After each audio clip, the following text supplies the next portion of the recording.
everybody, Jason Burmis here, and I've been talking about these two devices for some time now, and get ready for the big push this holiday season. And what am I talking about? I am talking about the Nest Hub Max from Google in particular, and the Facebook Portal device. And I think the Facebook Portal is already pretty much out there. I know there's a sale on that. So what are these? Why are they important? Why am I strongly against you getting one in your house? Strongly. I advise you not to get one. Do not. This is not a funny Christmas gift. This is not the next VHS versus Betamax or Blu-ray versus HD DVD. No, no, no, no, no. This is Slavery Incorporated. And now we're starting to see reviews for the Google Nest Hub. And CNET does kind of this puff piece, which we're going to go over handily, where they act like they're concerned and they ask the tough questions of Google and how they're going to have this facial recognition software in a home and not abuse it. No, it's going to be abused. 100,000%.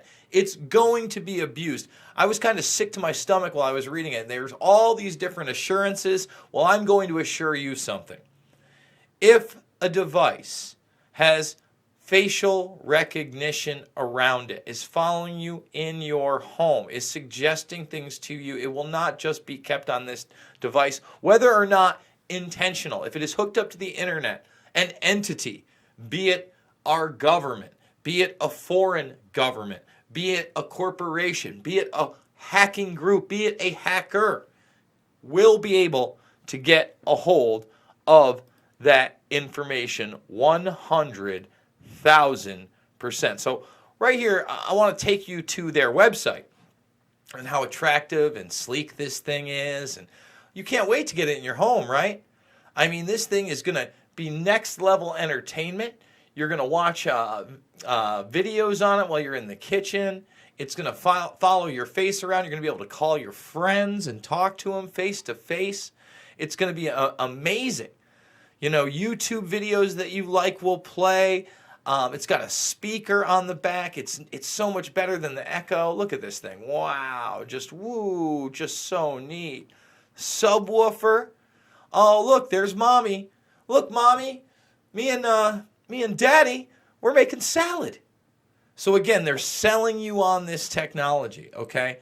They're really, really pushing this for a big-time spy device in your house. And let's continue on. You're going to have video messages and video calls, of course. Your photos will be there when you're not using it. It has the Nest Cam so that, you know, nobody's going to be intruding. When you're not there, you can access this camera from your phone. I mean, this is a security device, see? Oh, check in while you're out.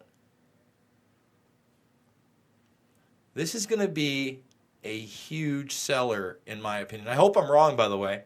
I hope that people realize that you see all these other little smart devices, and this is going to be the Nest Control. See it? Yeah.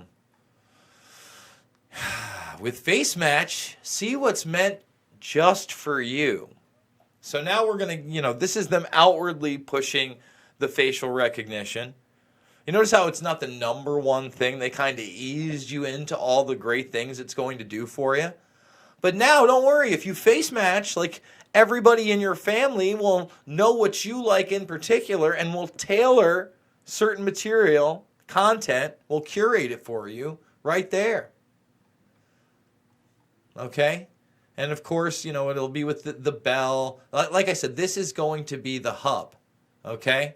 So this is the push. It retails at $229. I'm sure we're going to see a Black Friday deal and a Cyber Monday deal. You can actually finance these things.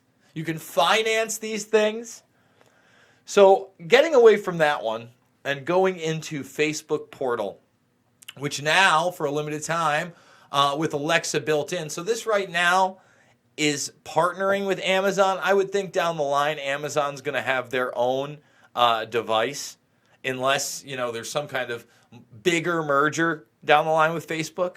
But this is the rival. And, before we get into the articles out there, I want to point you to how cool it is that on Mother's Day, Neil Patrick Harris and friends, they talked to their grandma. And it was so great. And it was following grandma's face around.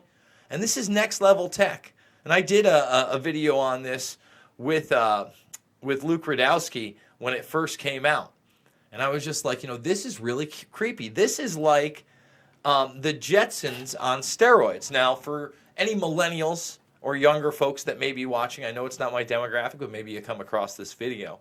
I'd like to show you the predictive programming aspect of this, but how even then, it wasn't a device that followed you around. They had predicted, yes, you were going to be making video calls all over the place. I'm going to show you two separate examples in just a short clip. And, now that technology, although through Skype, I did a Skype video with both Richard Gage and Patrick Henningsen separately. Yes, that kind of technology has been around now, but now it's going to be in your living room, much like this, or in the kitchen is where they're promoting it. And by the way, it's kind of brilliant to promote it in the kitchen. It's a smaller screen. You're doing stuff. It's going to know your eating habits. It's going to know your dinner habits, et cetera, et cetera. It's the hub for the family to get together to get their meal. Of course, that's it. I'll go over George's head. I'll speak to my mother. Mother, I was just going to call you. You were? Well, what did George do now, the big bully? Oh, nothing really, Mother. It's just that housework gets me down. Well, it's really none of my business. And now we're going to go to his boss. I'm sorry, Cosmo. The girls need me for their protest meeting at the United Planets building. I get to carry a sign, Martians go home. Now notice in this one, I'm going to turn the sound off here, but you'll see that the thing goes away. And there's not a camera built in any of these things. And they're not following you. Even though, 1984 was out when the Jetsons were out there. So they were showing you a lot of the benefits of this technology, but they weren't really showing you how it was going to engulf us in this track trace database society. And that's why, I want to say there's a lot of articles out here.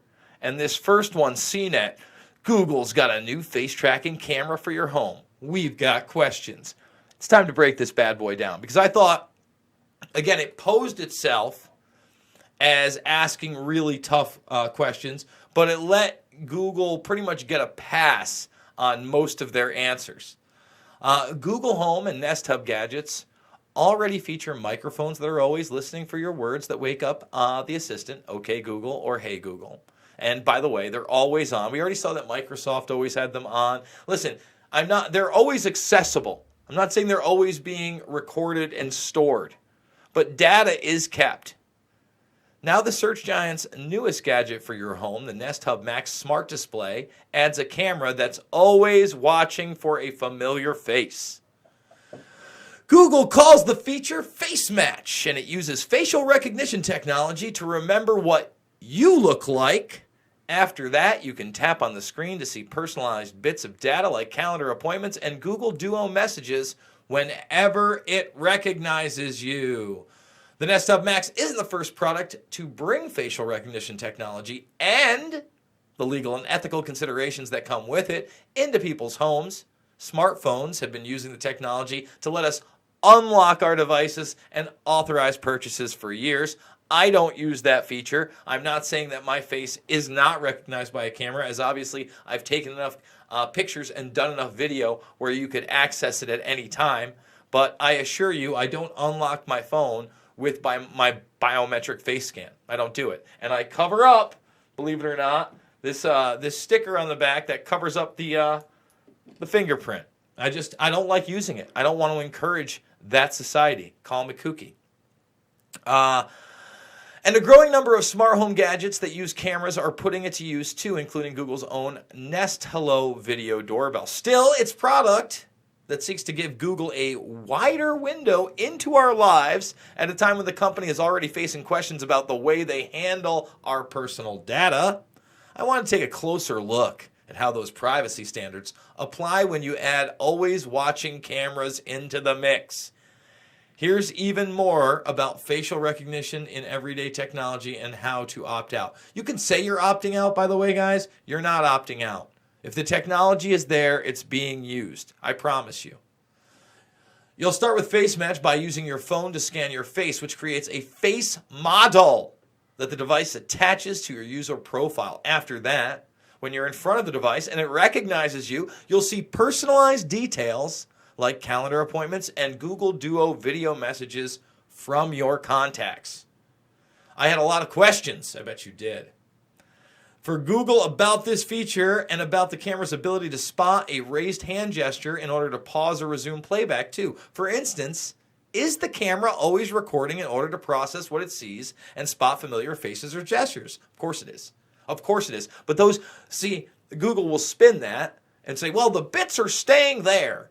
They're not being accessed by the cloud. See, is it sharing everything it sees with the cloud? But with 5G, they're going to encourage more and more cloud-based, cloud-based power to make things faster. In other words, they won't have quicker processors. They'll depend on the speed of 5G to process information. Okay? That's the deal. That's what you're seeing with these little video game devices that are much smaller. And they don't have a lot of power in them, but they're using the power of the cloud and quick internet to allow play. Basically, servers across the world are picking up the load for that. If camera sensing is enabled and the camera is on, i.e. not turned off via the hardware or software switch, and even then, like I said, it can be turned on, then the camera is continuously processing pixels to look for faces and or gestures. A Google spokesperson explained the proceeding is done locally on the device and no pixels leave the Nest Hub Max. Bullshit! I don't buy it. They also say they're never going to use this data for ad purposes, and I don't believe that either. And again, can you just turn off the camera? Again, so many of the features will not allow it. You can put a piece of tape over it, but people are going to be using this, again, to call their relatives, to become more and more and more dependent on technology. And quite frankly, folks, I think it's a dangerous couple of devices. I'm not going to put them in my home. I hope that you decide not to as well. With that being said, folks, I'm doing 3, 4, 5, 6, sometimes 7 videos a day on numerous subjects. I'm a documentary filmmaker. Loose Change, Final Cut, Fabled Enemies, Invisible Empire, Shade the Motion Picture, all freebies. You can see them right here if you subscribe. Thumbs this video up. Share it, and if you can, please consider donating to my GoFundMe. That's how I'm able to do this 7 days a week and bring you issues that matter, that are about right and wrong and not about left and right. Thank you very much. I will see you guys on the flip side.